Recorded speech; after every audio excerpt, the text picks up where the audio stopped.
presented by Golki Music.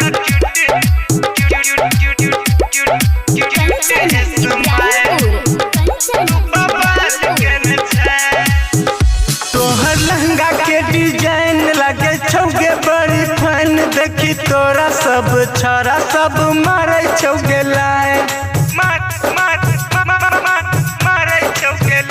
Uchka sandal पहिर का धमाल के नचा दका क्यूट स्माइल तू बवाल के नचा दका क्यूट स्माइल तू बवाल के नचा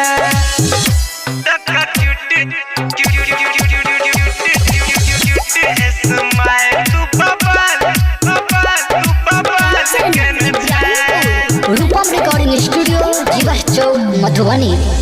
गोरी नखरा देखा के अपन चूड़ी खाने का नहीं हमरा तरपावे दिल पर छुरी चला के ठोडक लाली लगा के तू सवाल के नचा दका क्यूट स्माइल तू बवाल के नचा दका क्यूट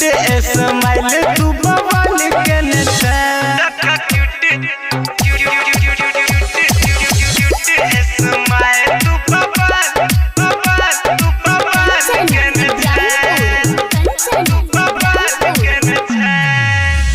करिया तू ही गे प्रधानी बन गई है हमारा नी लिखब दुनू गोटा मिल के प्रेम कहानी